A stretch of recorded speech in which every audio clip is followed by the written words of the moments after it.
নমস্কার প্রিয় শ্রোতা বন্ধুরা, রাধাকৃষ্ণ উইথ পিয়ালি চ্যানেলে আমি পিয়ালি আছি। আজ আপনারা শুনছেন শিব মহাপুরাণ। প্রিয় শ্রোতা বন্ধুরা, শিব মহাপুরাণে যেখানে আপনারা শুনবেন ভগবান মহাদেবের অলৌকিক লীলা এবং পুজো করার সম্পূর্ণ বিধিবদ্ধ বিধান, যা লিপিবদ্ধ আছে মহাপুরাণে। শ্রোতা বন্ধুরা, মহাপুরাণ পাঠ ও শ্রবণের মাধ্যমে ব্যক্তির জীবনে আসা আগত সকল প্রকারের বাধা বিঘ্ন যার নিরাময় হয়। প্রিয় শ্রোতা বন্ধুরা, প্রেমানন্দ মহারাজ স্বয়ং বলেন, গীতা পাঠ, পুরাণ পাঠ এর মাধ্যমে ব্যক্তির জীবনে আসা সকল প্রকারের বাধা বিঘ্ন যা নিরাময় হয় এবং জীবনে সকল প্রকার দুঃখ কষ্ট গ্লানির নিরাময় হয়। তাই অবশ্যই পুরাণ পাঠ শ্রবণ করবেন। নিয়মিত পুরাণ পাঠ ও শ্রবণের মাধ্যমে জীবন হয়ে ওঠে মধুময়। শুনতে থাকবেন পুরাণ পাঠ। আজ আপনারা শুনছেন শিব মহাপুরাণ। শিব মহাপুরাণের বিভিন্ন উপাখ্যান, যেখানে আজ আপনারা শুনবেন শিব কর্তৃক গঙ্গার অহংকার নাশ। শিব কর্তৃক গঙ্গার অহংকার নাশ এর উপাখ্যান শুনতে চলেছেন মহাপুরাণ। আপনাদের কাছে বিনীত অনুরোধ, ভালো লাগলে একটু পাশে থাকবেন, নিজেদের গুরুত্বপূর্ণ মতামত দিয়ে এবং আপনাদের গুরুত্বপূর্ণ পাশে থাকা যা কামনা করি। অবশ্যই সাবস্ক্রাইব করবেন, লাইক করে দিয়ে পাশে থাকবেন। প্রিয় শ্রোতা বন্ধুরা, তাহলে শুনতে থাকবেন মহাপুরাণ। গঙ্গা নদী রূপা দেবী।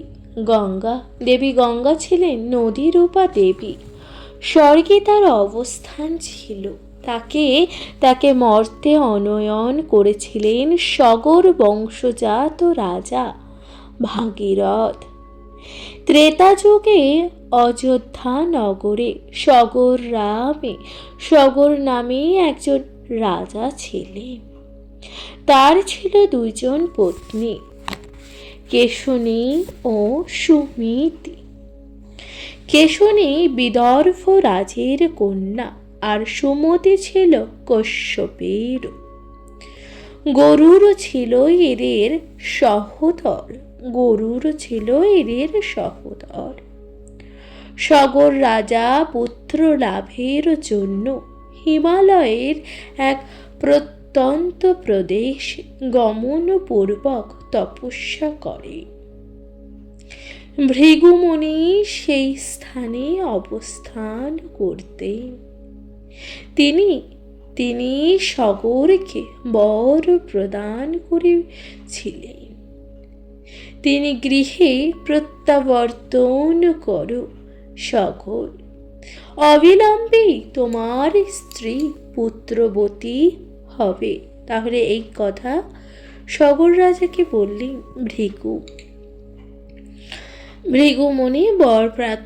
ভৃগুমুনির কাছে সগর রাজা বর প্রার্থনা করেন এবং রাজা সগরকে ভৃগুমুনি বর প্রদান করেন। প্রিয় শ্রোতা বন্ধুরা, এরপর বলছে, একদা এ কথা শুনে স্ত্রীদ্বয় ভৃগুমুনির কাছে উপস্থিত হয়ে মুনিবর বললেন, কন্যাগণ, তোমাদের কে কটি পুত্র সন্তান চাও? কেশিনী বলল, হে প্রভু, আমার একটি পুত্র দান করলেই আমি সুখী হব। সুমতি বললেন, আমার এক পুত্র নিয়ে আমি সন্তুষ্ট নই, আমার 60,000 পুত্র চাই। তথাস্তু বলে চলে গেলেন ভৃগুমুনি। কালক্রমে কেশিনীর কোলে নেমে এলো এক পুত্র। সগর রাজা তার নামও রাখলেন অসমঞ্জু। সুমতি প্রসব করলেন অসংখ্য ভ্রূণযুক্ত এক বিরাট মাংসপিণ্ড।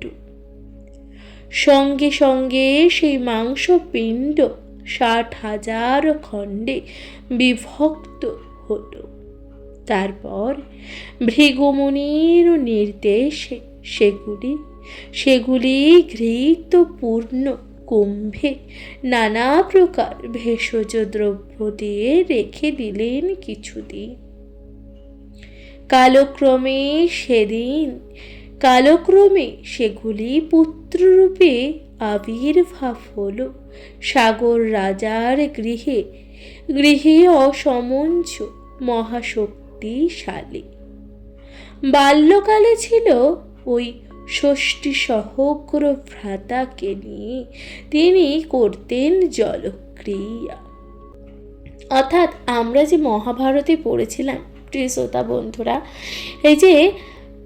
এই যে পাণ্ডব আর কৌরবরা ছিল 100 ভাই।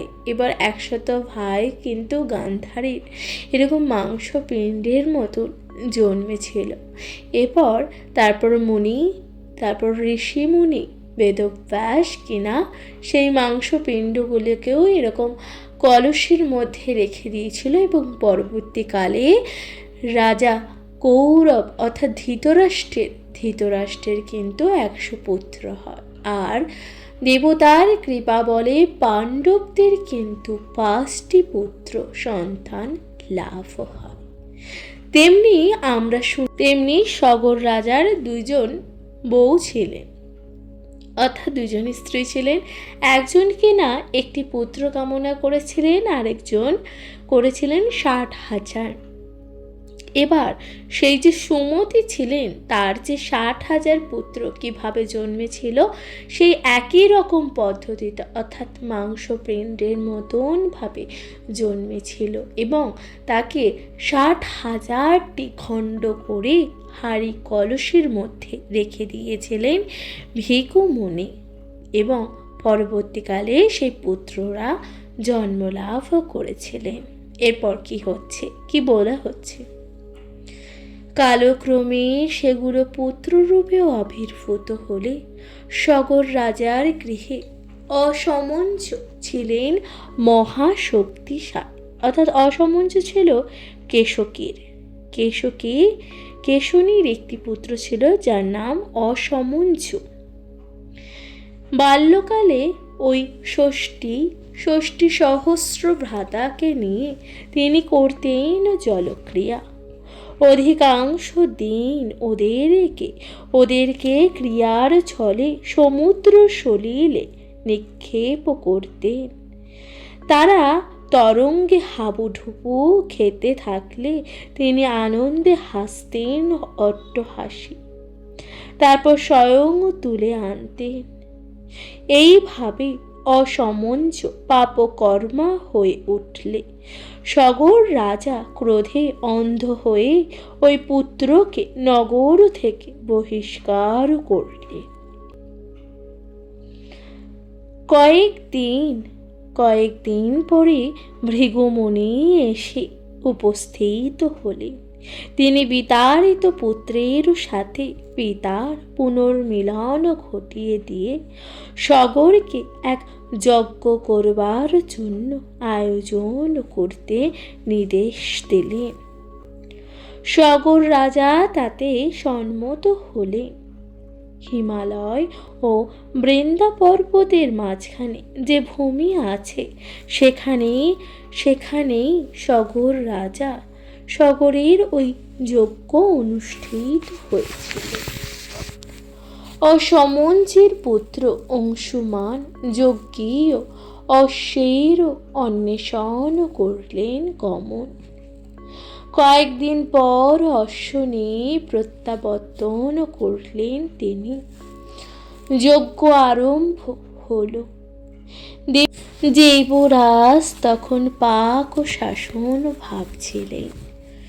সগর রাজা ওই যজ্ঞের ফলে যদি দেবলোকে আগমন পূর্বক আমার সিংহাসন অধিকার করেন তাহলে যে মহাবিপদ, একথা ভেবে একদা এক রাক্ষস মূর্তি ধারণ পূর্বক দেবরাজ ওই অশ্বকে করলেন অপহরণ। মহাচিন্তায় পতিত হলেন শকর রাজ। কোথায় গেল সেই অশ্ব? তিনি 60,000 পুত্রকে আহ্বান পূর্বক বললেন, হে পুত্রগণ, তোমরা অবিলম্বে অশ্বের অনুসন্ধান করো, নতুবা এই যজ্ঞ সম্পূর্ণ হবে না। প্রয়োজন পৃথিবী খনন করতে হবে তোমাদের, স্বর্গ মর্ত পাতালে গমন করতে হবে। পিত্রাদেশ প্রাপ্ত হয়ে পুত্রগণ চারিদিকে তন্ন তন্ন করে অবশেষে পৃথিবী খননে হলেন তৎপর। অশনি সদৃশ শূল আর অতি কঠিন হলো দ্বারা ভিত্তমনা হয়ে আর্তনাদ করতে লাগলেন বসুন্ধরা। প্রত্যেকেই 1 যোজন পরিমিত ভূমি খনন করলেন। খনিত হলো বহু সৈন্য সংকুল দ্বীপ ও দ্বীপপুঞ্জ। চারিদিকে একটা ভীতির ভাব, সন্ত্রাসের বিভীষিকা প্রচণ্ড হাহাকারের সৃষ্টি করল সারা পাতালপুরীতে। 14 ভূষণ বিষণ্ণতায় ভরপুর। স্বর্গে ও মর্তে পড়ে গেল তুমুল আলোড়ন। দেব দানব গন্ধর্ব ও কিন্নর ভীত হয়ে ব্রহ্মার শরণাপন্ন হলেন। সগর পুত্রগণ মহাবিক্রমে হত্যালীলা শুরু করলেন।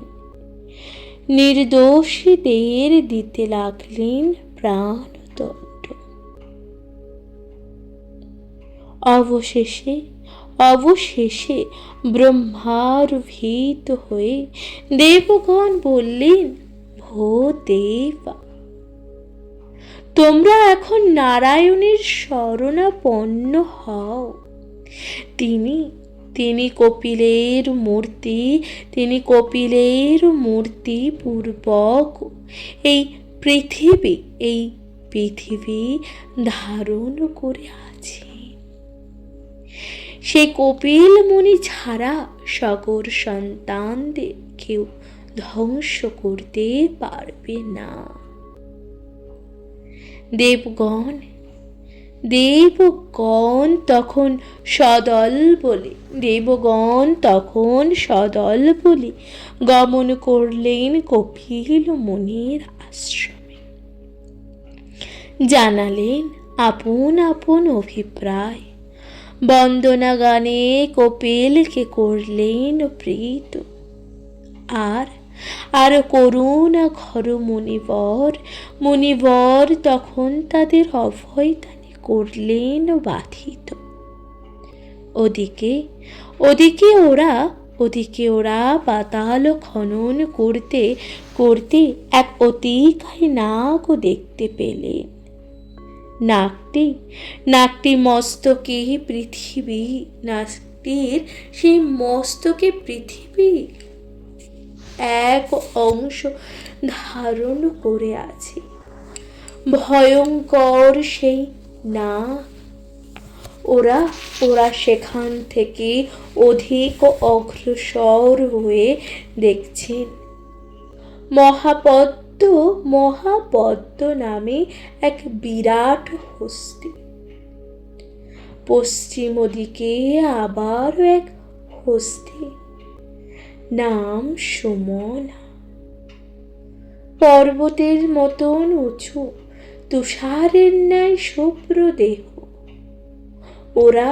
ওরা স্তম্ভিত হয়ে ক্রোধ ভরে পাতালের উত্তর পশ্চিম দিক খনন করতে লাগলেন।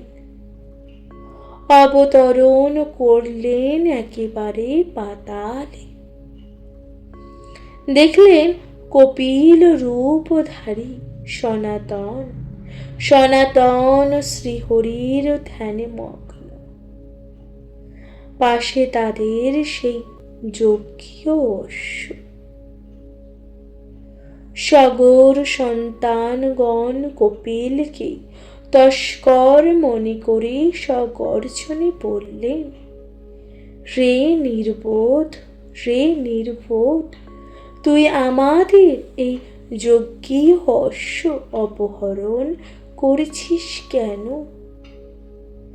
তোকে আজ আমরা এখানে নৃশংসভাবে হত্যা করব।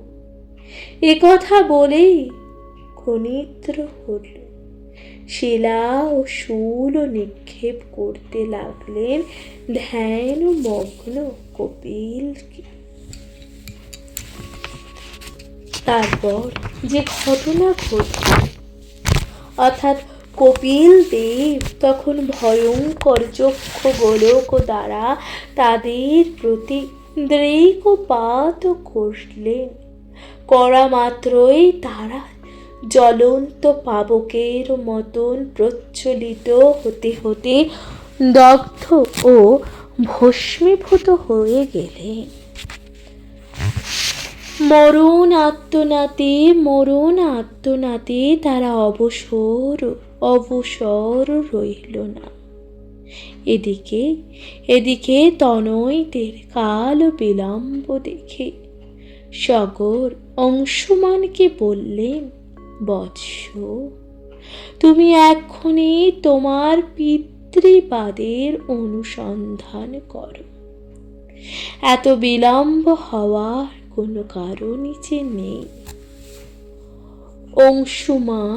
অংশুমান তখন তীর ধনুকাদি সহ পিতৃপদের পথ অনুসরণ পূর্বক যাত্রা করলেন পাতালের দিকে। বহুদূর গমন করার পর জানতে পারলেন যে সগর পুত্রগণ কপিল মুনির ক্রোধে ভস্মীভূত হয়ে আছে।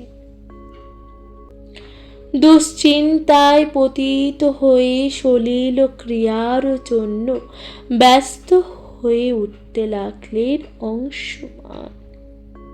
উদ্বিগ্ন হয়ে ভ্রমণ করতে লাগলেন ইতস্তত।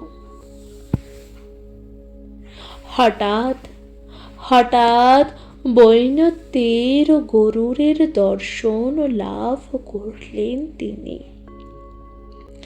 নারায়ণ বাহন গরুর ছিলেন সগর পুত্রগণের মাতুল, অর্থাৎ এই যে গরুর ছিল এই যে সগর পুত্রদের মামা ছিলেন। গরুর বলল, হে অংশুমান,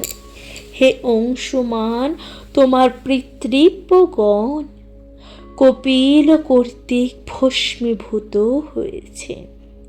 এক্ষণে পতিত পাবনী গঙ্গার পবিত্র সলিল ছাড়া মুক্ত হবেন না তারা।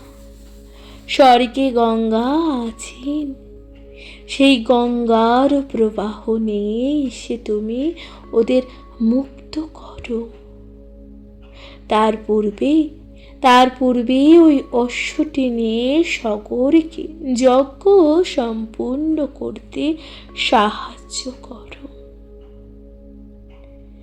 ঈদৃশ্য আদেশ প্রাপ্ত হয়ে অংশুমান অশ্ব নিয়ে ফিরে এলেন সগর রাজার কাছে।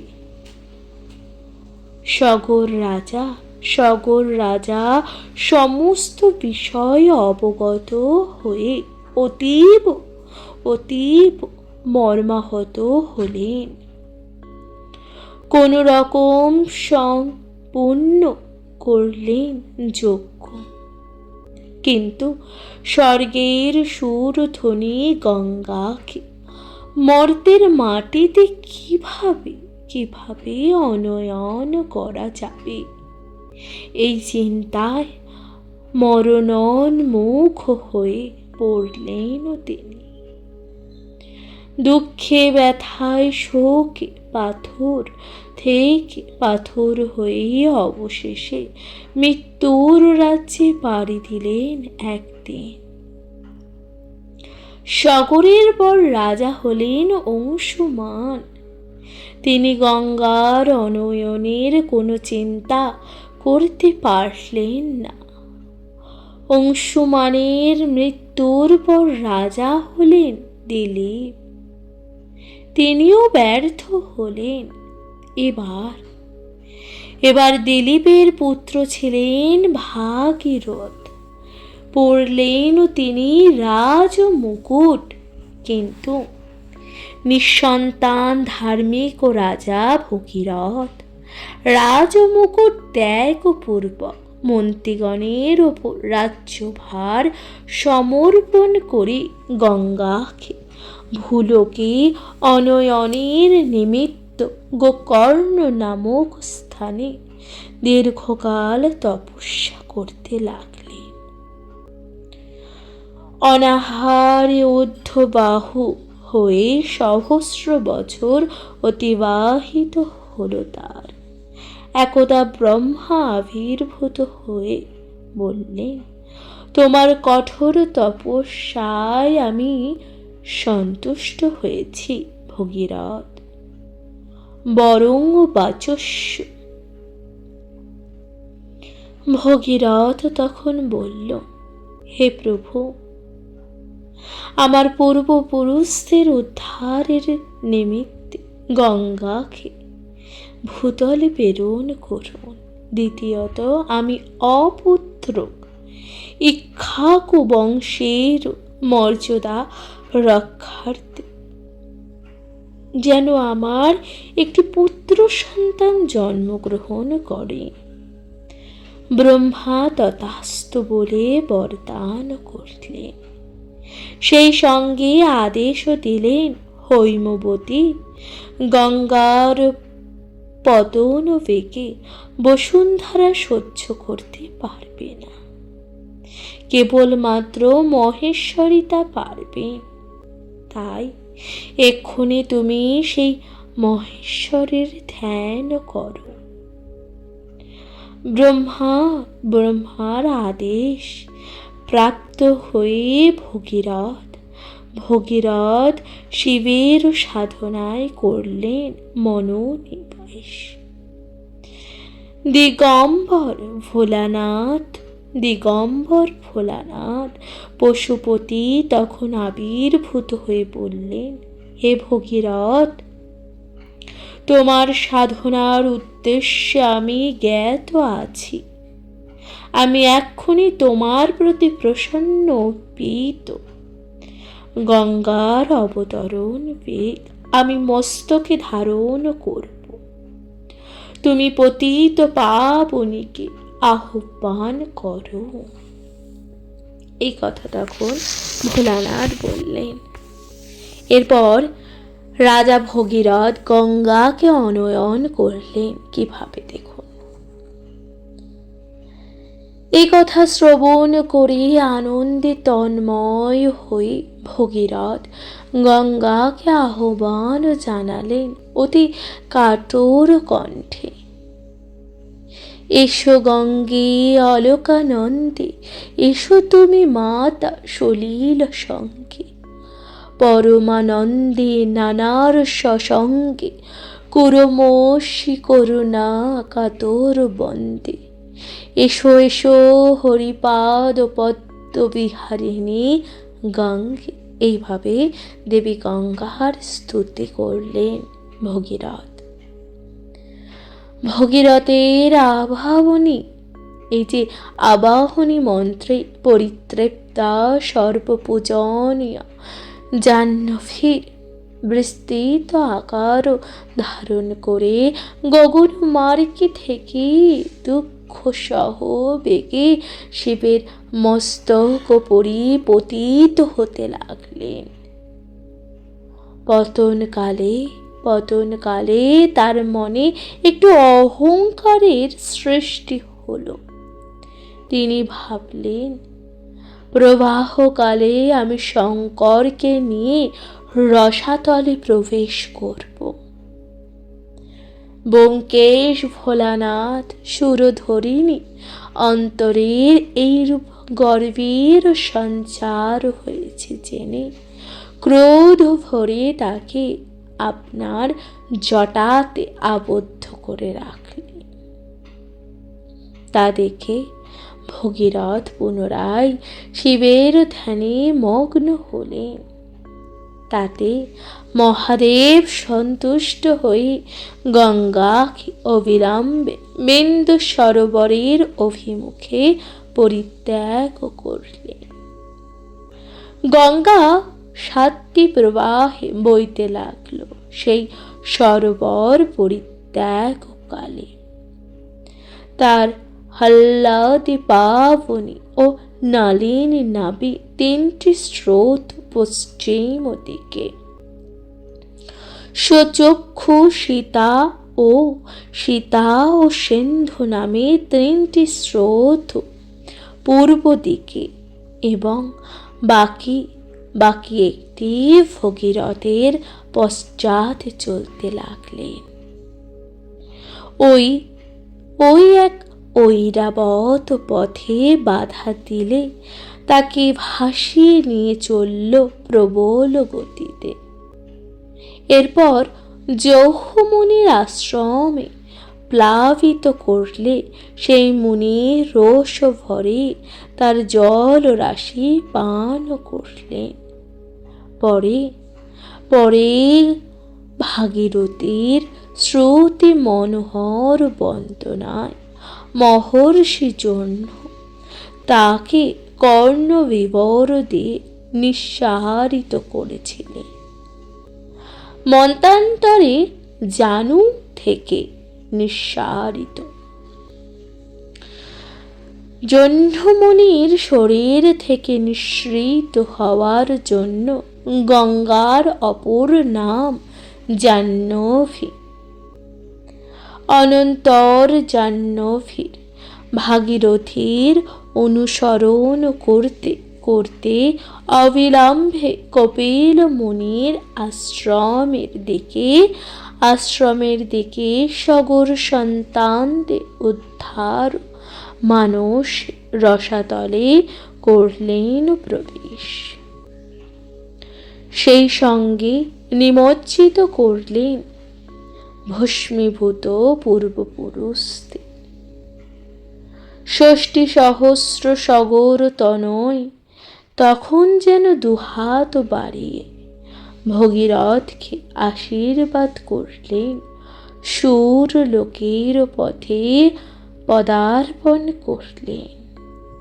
প্রিয় শ্রোতা বন্ধুরা, তাহলে আপনারা এখানে শুনলেন এই যে রাজা ভগীরথ কিভাবে দেবী গঙ্গাকে এই মর্তে নিয়ে এসেছেন এবং এই যে তার সেই পূর্বপুরুষদের তিনি অভিশাপ থেকে মুক্ত করেছেন, কপিল দেবের অভিশাপ থেকে তাদের মুক্তি করেছিলেন, অর্থাৎ সগর রাজার 60,000 পুত্রদের তিনি মুক্তি দিয়েছেন। প্রিয় শ্রোতা বন্ধুরা, রাজা ভগীরথ যেহেতু দেবী গঙ্গাকে মর্তে নিয়ে এসেছিল, সেই কারণে দেবী গঙ্গার আরেক নাম ভাগীরথী। প্রিয় শ্রোতা বন্ধুরা, শিব মহাপুরাণে আপনারা শুনলেন শিব কর্তৃক গঙ্গার অহংকার নাশ। মহাপুরাণ পাঠ আপনাদের কেমন লাগছে অবশ্যই আপনাদের মূল্যবান মতামতটি জানাতে ভুলে যাবেন না, কমেন্টে লিখতে ভুলবেন না। হর হর মহাদেব। শুনতে থাকুন মহাপুরাণ।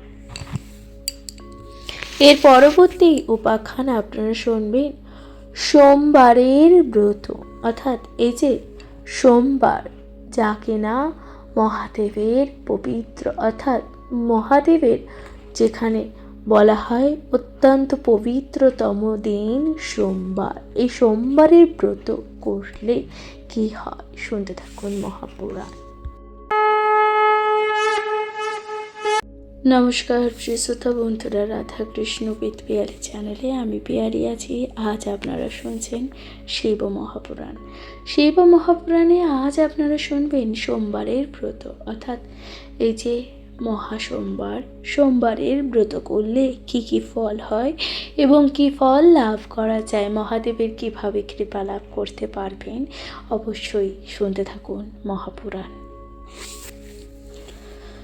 অতি মনোহর কৈলাস ও ভূধরের উত্তরে নিধন পর্বতের উপরের এক বিশাল পুরী, স্বয়ংপ্রভ নামে পরিচিত, ইন্দ্রের অমরাবতীর সমকক্ষ সুন্দর সেই পুরী।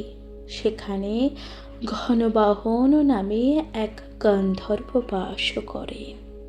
তিনি তার সুন্দরী পত্নীর গর্ভে অষ্টম পুত্র আর সর্বকনিষ্ঠা এক কন্যা সৃষ্টি করেন।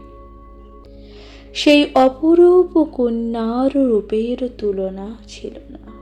তার নাম ছিল গন্ধর্বসেনা। যৌবনে সেই সখীগণের সঙ্গে বনে বনে ঘুরে বেড়াত ও নানান খেলাতে মেতে থাকত। এহেন সুন্দর রূপবতী কুমারী অবস্থায় থাকলে বাবা মায়ের চিন্তার শেষ থাকে না। এমন রূপসী কন্যার আবার সমকক্ষ শক্ত সমর্থ যুববান, এই যে রূপবান যুবক পাত্রের যে দরকার। তনুঘন বাহন ভাবলেন, কন্যাকে ডেকে একবার জিজ্ঞাসা করি সে কেমন স্বামী চায়। একদিন কন্যাকে অতি আদরের সঙ্গে এ কথা বললেন। সেই কথার উত্তরে গন্ধর্বসেনা নিজের রূপের গর্ব করে বললেন, আমার রূপের কোটি অংশ অনুরূপ পুরুষ আছে কি? কন্যার এমন অহংকার পূর্বক কথা শুনে মা বাবা সহ সকল বন্ধু বান্ধব খুব অবাক ও দুঃখিত হলেন। একদিন গন্ধর্বসেনা দোলায় চড়ে সখীদের সঙ্গে বনে আনন্দ উপভোগ করেছিলেন। এমন সময় এক গণনায়ক বিমানে চড়ে আকাশে বিচরণ করার সময় গন্ধর্বসেনাকে দেখতে পেলেন। কুমারীগণ সকলেই নাচ গানে মত্ত। গণনায়ক সেখানে নামলেন বিমান থেকে। তখন সেই গণনায়ককে দেখে গন্ধর্বসেনার তার সখীদের বললেন, দেবতা, দানব, গন্ধর্ব বা মানব, কাউকে আমার রূপের কোটি অংশের একাংশের যোগ্য দেখতে পাই না। গন্ধর্বসেনার এমন গর্বিত বাণী শুনে গণনায়ক রেগে গিয়ে শাপ দিলেন, হে সুন্দরী পদ্মনয়নী, তুমি আমাকে দেখে যেরূপ দেবতা ও গন্ধর্ব দেবগণকে নিন্দা করেছ, সেই জন্য তোমার সর্বাঙ্গে কুষ্ঠ ব্যাধি হবে। এই অভিশাপ দিলেন সেই গন্ধর্ব কুমারীকে। এরপর নিদারুণ শাপ শুনে গন্ধর্বসেনা ভয়ে কাঁপতে লাগল। সেই গণনায়কের পায়ে ষষ্ঠাঙ্গে প্রণাম করে বললেন, আমাকে ক্ষমা করুন, আমি কখনোই এমন কথা আর বলবো না। এখনই ভাগ্যহীনার প্রতি সদয় হয়ে কৃপা করে তার শাপ মোচনের ব্যবস্থা করুন। তখন গণনায়ক বললেন, দেখো গন্ধর্বসেনা, জাতি, রূপ, বিদ্যা ও সম্পর্কের মধ্যে যে কোনো একটা লাভ করে যে গর্বিত হয়, তার সেটি বিনষ্ট হয়। তাই গর্ব করা উচিত নয়। এমন শাপমোচনের বিষয় বলি শোনো। হিমালয় পর্বতের গোশৃঙ্গ নামক এক ঋষিবর আছেন। তিনি তোমাকে এই বিষয়ে উপদেশ দেবেন। এ কথা বলে গণনায়ক চলে গেলেন বিমানে। গন্ধর্ব সেনাও কাঁদতে কাঁদতে বাবা মার কাছে সব কথা বিস্তারে বললেন। কন্যার এমন কথা শুনে গন্ধর্বরাজ ও তার পত্নী ভীষণভাবে শোকাহত হয়ে তারা গ্রশৃঙ্গ ঋষির আশ্রমে গেলেন। তাকে প্রণাম ও বহু স্তব স্তুতি সহ চরণ বন্দনা করে মেয়ের অভিশপ্তের বিষয় বিবরণ দিলেন। হে ঋষিবর, এই অধীনের প্রতি প্রসন্ন হয়ে যাতে আমার কন্যার কুষ্ঠ মোচন হয় এমন উপায় কিছু বলো। সমস্ত বিষয় শুনে গোশৃঙ্গ ঋষি বললেন, সমুদ্রের তীরে সোমেশ্বর নামে এক বিখ্যাত শিবলিঙ্গ আছে। সর্বব্যাধি বিনাশক ও সকল সিদ্ধির জন্য নিয়ম মতো একাহারে থেকে সোমেশ্বর লিঙ্গের পূজা দ্বারা সোমবারের ব্রত করে শিবের আরাধনা করো, তাহলে তোমার পুত্রীর এই শাপ মোচন হবে। তখন লিঙ্গ আরাধনায় ইচ্ছা প্রকাশ করে ঘনবাহন জিজ্ঞাসা করলেন, হে ঋষি, সোমবারের ব্রত কেমন ভাবে করতে হয়, এর বিধি বা কি, কোন সময়ে করতে হয়, এর বিধান দিয়ে আমাকে ধন্য করুন ঋষিবর। গ্রশৃঙ্গ বললেন, চন্দ্রদেব প্রজাপতি দক্ষের দ্বারা অভিশপ্ত হয়ে শম্ভুর আরাধনা করে রোগমুক্ত হয়ে সোমেশ্বর লিঙ্গে পূজা করেন। এবার এই পূজার বিধি শোনো। যে কোনো মাসের শুক্লপক্ষের সোমবার এই ব্রত করতে হয়।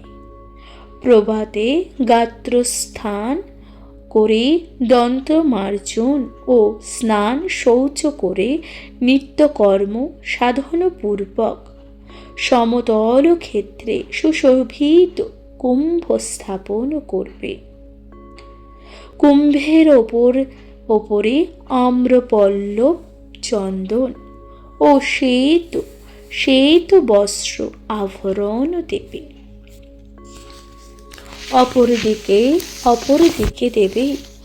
অপরদিকে দেবে সোমনাথের অষ্টমূর্তির পূজা করবে। নানা রকম ভক্ষ্য ভোজ্য ফল ও মূলাদি নিবেদন করবে। দিনে ও রাত্রিতে এই পূজা করে রাত্রিতে ফুল শয্যায় শয়ন করে ধ্যান করতে হয়। তারপর ঋষিবর পূজার মন্ত্র বলে দিলেন। পরবর্তী সোমবারগুলিতেও যা যা করবে বা করতে হবে তাও বলে দিলাম। ব্রাহ্মণগণকে দান করার বিধিও জানিয়ে দিলাম। তারপর এইভাবে ব্রত করে অক্ষয় পুণ্য লাভ হয়, ধনধান্য বৃদ্ধি হয়, পুত্র লাভও হয় এবং অপুত্রক এই ব্রত করলে তার পুত্র লাভও হয়। এই ব্রত বন্ধার সন্তান লাভ হয়। এই ব্রত সাধক বা সাধিকা দেহত্যাগের পর শিবপদ লাভ করে। এখন যে ক্ষেত্রে সোমেশ্বর লিঙ্গ বিরাজ করছে, সেখানে যাও। ঋষি গোশৃঙ্গের এমন উপদেশ পেয়ে ঘনবাহন পূজার সকল উপকরণ সংগ্রহ করে সোমবারের ব্রত গ্রহণ করলেন। এরপর গন্ধর্বরাজ ঘনবাহন শিবের কাছে বর লাভ করে ভক্তি ভরে সোমেশ্বরের উত্তরে দণ্ডপাণির কাছে শিবলিঙ্গ স্থাপন করলেন। তার নামও রাখা হলো গন্ধকেশ্বর, অর্থাৎ তার নাম রাখা হলো গন্ধকেশ্বর। গন্ধর্ব সেনার শাপ মোচন এইভাবেই হলো। প্রিয় শ্রোতা বন্ধুরা, তাহলে আপনারা শুনলেন এই যে সোমবারের ব্রত কিভাবে করতে হয় এবং সোমবারের ব্রত করার ফলে এই যে গন্ধর্ব সেনার কিভাবে শাপ মুক্তি হয়েছিল এবং সে কিভাবে মহাদেবের কৃপায় আরও সৌন্দর্য তথা ধনধান্য বৃদ্ধি পায়। এছাড়াও যে সকল মানুষের পুত্র লাভ করার ইচ্ছা থাকে কিংবা যাদের সন্তান হয় না, তারাও এই সোমবারের ব্রত পালন করতে পারে। জীবনে আসা সকল প্রকারের দুঃখ কষ্ট গ্লানি যা নিরাময় হয়। প্রিয় শ্রোতা বন্ধুরা, তাহলে আজকের মতো জানাচ্ছি এখানে বিদায়। সকলে ভালো থাকবেন, সুস্থ থাকবেন, শুনতে থাকবেন মহাপুরাণ। কমেন্টে লিখতে ভুলবেন না হর হর মহাদেব। আপনাদের কাছের মানুষ প্রিয়জন সকলকে শোনাতে ভুলবেন না শিব ও মহাপুরাণ। আজকের মতো জানাচ্ছি বিদায়। ভালো থাকবেন, সুস্থ থাকবেন।